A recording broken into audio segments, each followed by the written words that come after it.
Pemirsa Hasanah, tahukah Anda pedang tertajam di dunia itu milik siapa? Ternyata milik Panglima Perang Salib Salahuddin Al-Ayyubi. Aroma gaharu dan menyan yang dianggap masyarakat di tanah air sebagai media perdukunan ternyata merupakan aroma surga yang sangat disukai oleh Nabi Sallallahu Alaihi Wasallam. Sejumlah informasi unik lainnya akan menyertai kedua informasi ini yang terhimpun dalam berita Hasanah hari ini.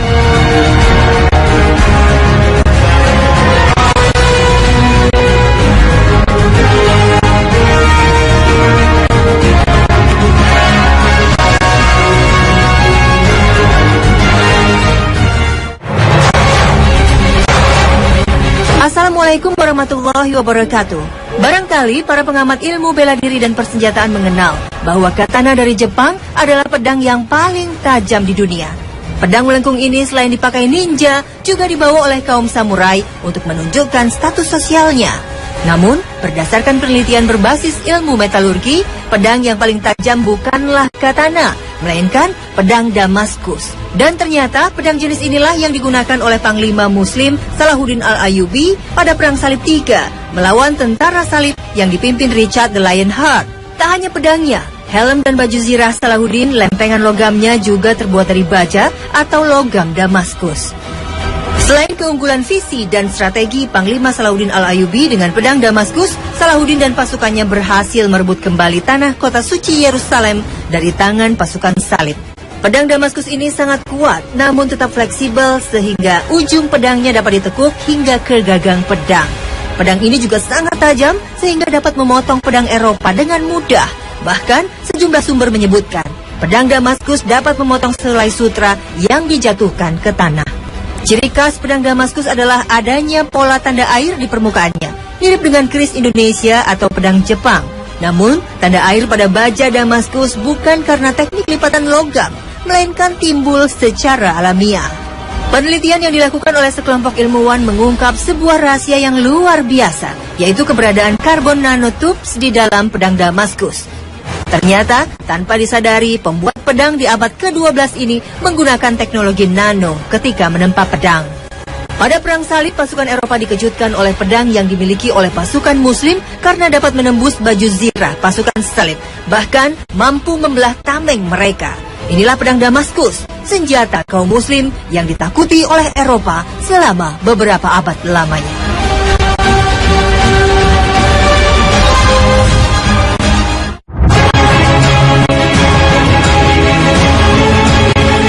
Hasanah, tahukah Anda wadah yang ditaburi kemenyan atau kayu gaharu sehingga menimbulkan aroma khas yang sering dianggap sebagai media klinik?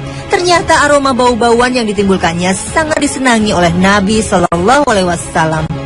Sementara banyak masyarakat di tanah air masih menganggap gaharu hanya sebagai alat untuk ritual-ritual mistik pada dukun, pengantar sesajen, penyembah berhala, dan semacamnya.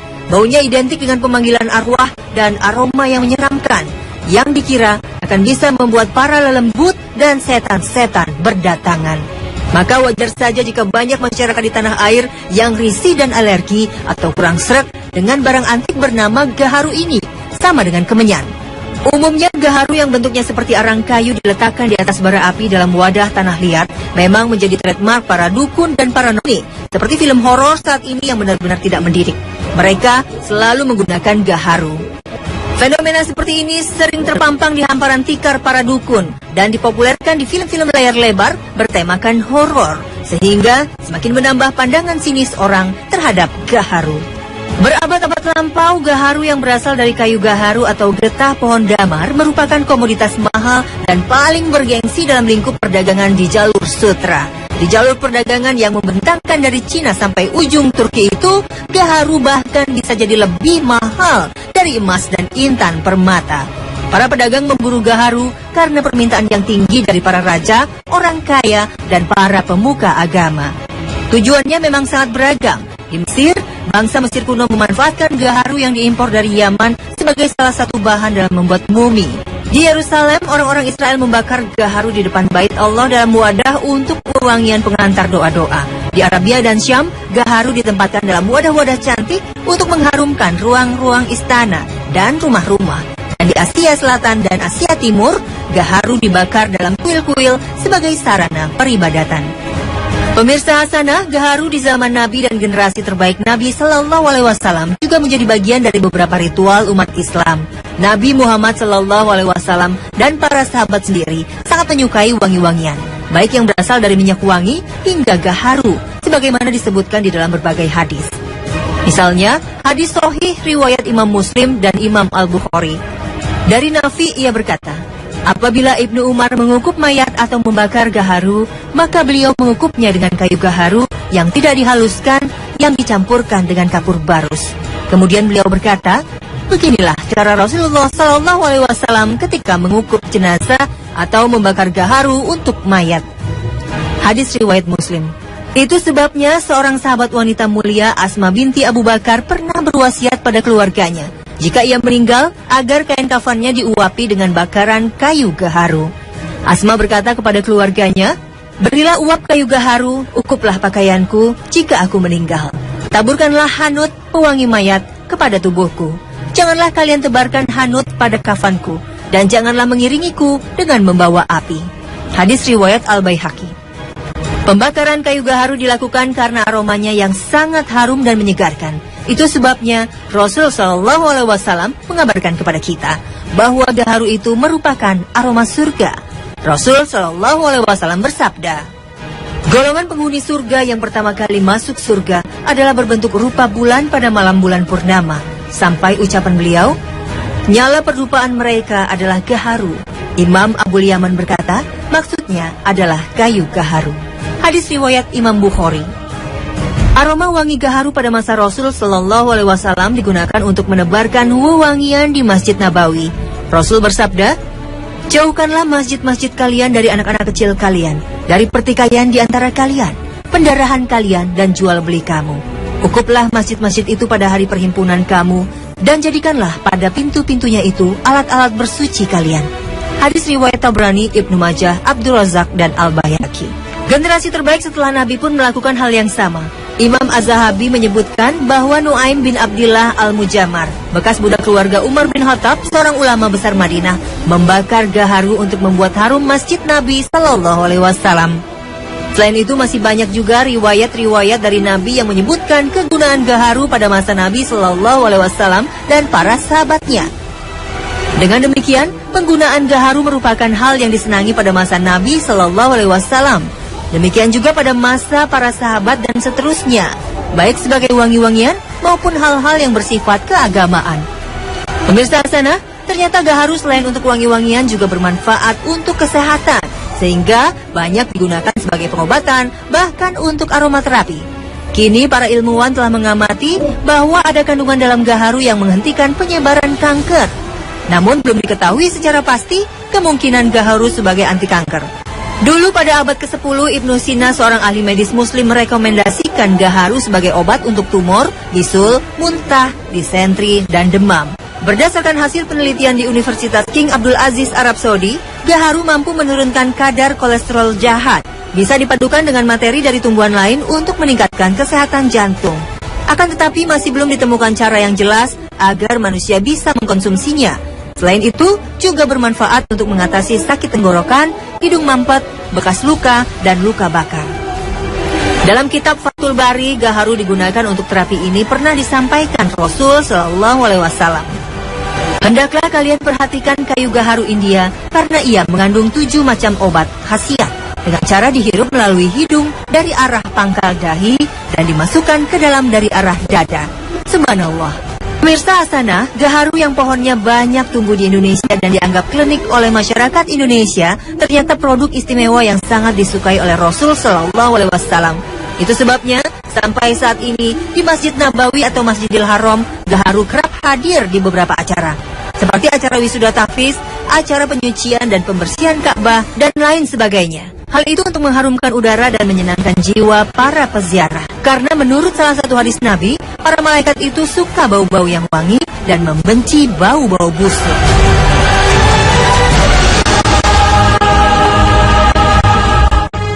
Malaikat adalah salah satu makhluk halus tak terlihat yang diciptakan oleh Allah dari cahaya.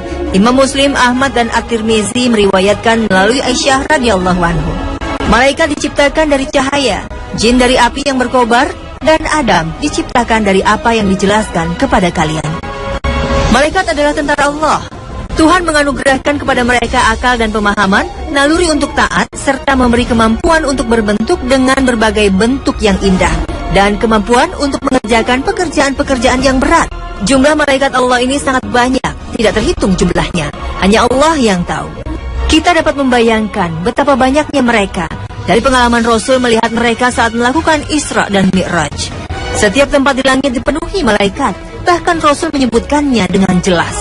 Tidak ada satu ruang selebar 4 jari, kecuali di sana ada malaikat yang sedang meletakkan dahinya bersujud kepada Allah. Hadis riwayat Ahmad. Dalam perjalanan ini pula Rasulullah SAW mengabarkan kita betapa banyaknya jumlah malaikat dalam sabdanya. Neraka jahanam pada hari kiamat memiliki 70.000 kendali. Setiap kendali ditarik oleh 70.000 malaikat. Hadis riwayat Bukhari dan Muslim. Imam Bukhari juga meriwayatkan bahwa ketika Nabi SAW bertanya kepada malaikat Jibril tentang Al-Baitul Ma'mur, malaikat agung itu menjawab, ini adalah Al-Baitul Ma'mur. Setiap hari 70.000 malaikat sholat di sana, dan yang sudah sholat tidak akan kembali lagi ke sana. Walaupun dalam bahasa Arab angka 7 tidak harus dipahami sebagai bilangan di bawah 8 dan di atas 6, karena 7 bisa berarti banyak yang tak terhitung. Paling tidak, teks-teks keagamaan itu dapat menggambarkan banyaknya jumlah malaikat yang tidak dapat dihitung kecuali oleh Allah. Bahkan walaupun angka-angka yang disebutkan Al-Quran menyangkut malaikat-malaikat tertentu, kita hanya bisa berhenti pada bilangan itu dan tidak mengetahui persis jumlahnya. Misalnya, ketika Allah menjelaskan tentang Ar-Rasy, singgasana Tuhan, kelak di kemudian hari dinyatakannya. Pada hari itu, 8 malaikat menjunjung Ar-Rasy Tuhanmu di atas kepala mereka. Quran Surat Al-Haqqah ayat 17. Apa makna kata 8 pada ayat ini? 8 orang, atau bisa juga 8 baris. Para malaikat pernah menyatakan diri sebagai makhluk-makhluk yang berbaris-baris. Sesungguhnya, kami benar-benar bersaf-saf dalam menunaikan perintah Allah. Quran Surat Asy-Syaffat ayat 165. Jika dimaknai 8 syaf atau baris, lalu berapa banyak jumlah setiap baris? Ataukah kata 8 berarti amat sangat banyak, melebihi banyaknya kata 7 yang digunakan untuk menunjukkan arti banyak? Demikian pula dengan para malaikat yang bertugas menjaga neraka. Allah menegaskan bahwa di atasnya ada 19 malaikat penjaga. Quran Surat Al-Mudaththir ayat 30. Apakah maksud 19 itu personilnya, para komandannya, atau barisannya? Tidak dapat dipastikan. Apalagi seperti firman Allah melanjutkan penjelasannya tentang bilangan tersebut. Dan yang kami jadikan penjaga neraka itu hanya dari malaikat. Dan kami menentukan bilangan mereka itu hanya sebagai cobaan bagi orang-orang kafir, agar orang-orang yang diberi kitab menjadi yakin, agar orang yang beriman bertambah imannya, agar orang-orang yang diberi kitab dan orang-orang mukmin itu tidak ragu-ragu, dan agar orang-orang yang di dalam hatinya ada penyakit dan orang-orang kafir berkata, apakah yang dikehendaki Allah dengan bilangan ini sebagai suatu perumpamaan?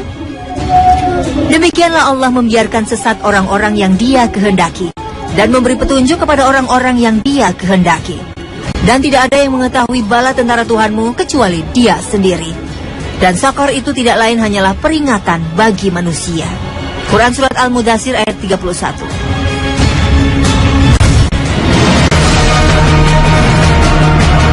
Pemirsa sana, Bir Barhut atau sumur Barhut di wilayah Hadramaut Yaman ini konon menjadi tempat arwah orang-orang kafir, calon penghuni neraka. Ketika orang-orang kafir dicabut membawa arwahnya menuju langit. Namun Allah Subhanahu wa Ta'ala memerintahkan malaikat untuk melemparkan arwah itu, dan sumur Barhut inilah yang diyakini sebagai tempatnya. Informasi ini memang terdengar janggal karena urusan orang-orang yang telah meninggal dunia termasuk perkara gaib, urusan Allah Subhanahu wa Ta'ala, sehingga terkesan seperti cerita mitos dan legenda.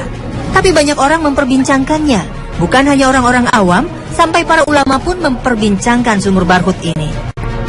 Memang ada hadis Rasul Shallallahu Alaihi Wasallam dari Ibnu Abbas radhiyallahu anhu bahwa Rasulullah Shallallahu Alaihi Wasallam bersabda, sebaik-baik air yang terdapat di muka bumi adalah air Zam-Zam, karena air tersebut seperti makanan yang bisa mengenyangkan, dan air tersebut bisa menyembuhkan berbagai penyakit. Dan seburuk-buruknya air yang terdapat di muka bumi adalah air yang berada di sumur lembah Barhut. Letak sumur ini di wilayah Hadramaut, seperti kaki belalang.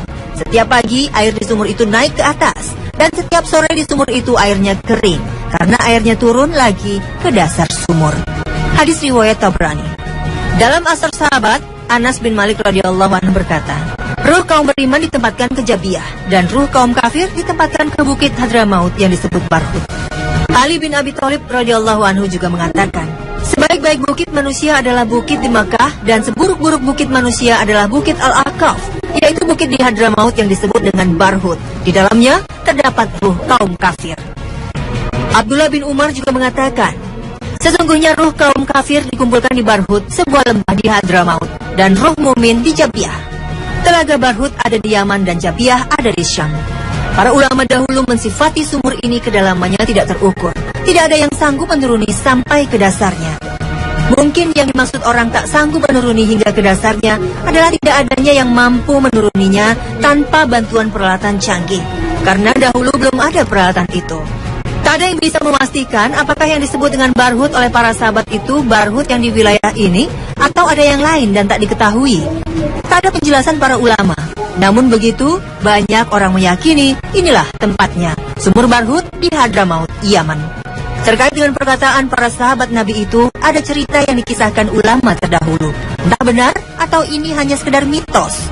Dulu ada seorang laki-laki dari sekitar tempat ini yang mencium bau busuk. Kemudian, ia mendengar kabar kematian pembesar-pembesar kafir. Lalu ia menyadari bahwa bau busuk itu tercium dari sumur Barhut.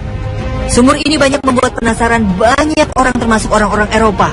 Ada cerita yang menyebutkan bahwa beberapa ekspedisi Eropa untuk mengungkap rahasia sumur Barhut dilakukan. Akan tetapi, orang yang turun ke sumur ini tak kembali lagi. Ada cerita lain terkait dengan sumur Barhut oleh seorang ulama. Namun cerita ini juga tak bisa dipastikan kebenarannya.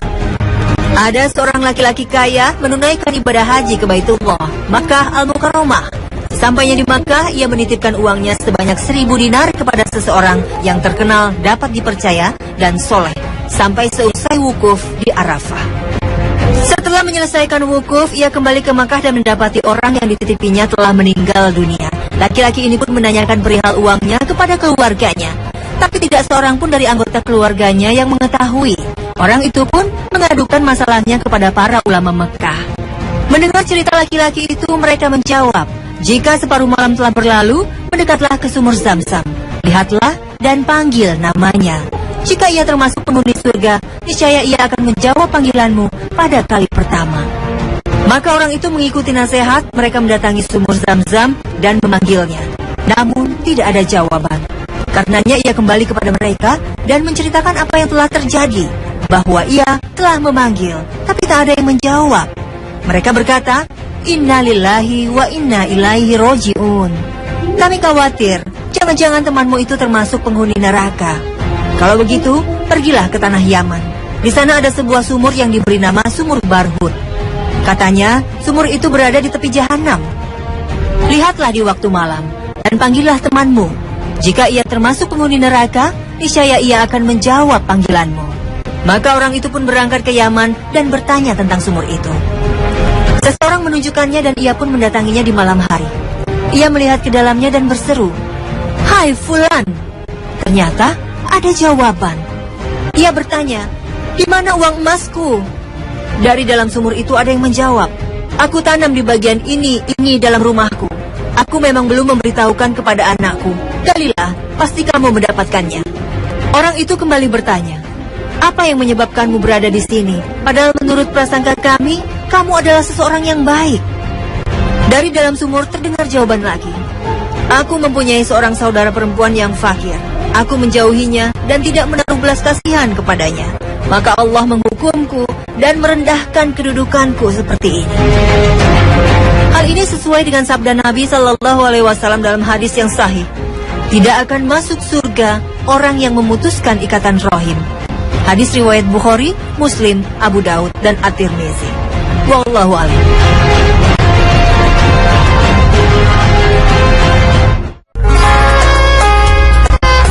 Rasul Shallallahu Alaihi Wasallam bersabda, Seorang yang membawa tambang lalu pergi mencari dan mengumpulkan kayu bakar, lantas dibawanya ke pasar untuk dijual dan uangnya digunakan untuk mencukupi kebutuhan dan nafkah dirinya, maka itu lebih baik dari seorang yang meminta-minta kepada orang-orang yang terkadang diberi dan kadang ditolak. Muttafaq alaih. Dalam kesempatan lain Rasulullah SAW bersabda, bangunlah pagi hari untuk mencari rezeki dan kebutuhan-kebutuhanmu. Sesungguhnya pada pagi hari terdapat barokah dan keberuntungan. Hadis riwayat At-Tabrani dan Al-Bazzar. Semoga keberkahan senantiasa melingkupi kehidupan kita semua. Amin ya robbal alamin. Akhir kata, wassalamualaikum warahmatullahi wabarakatuh.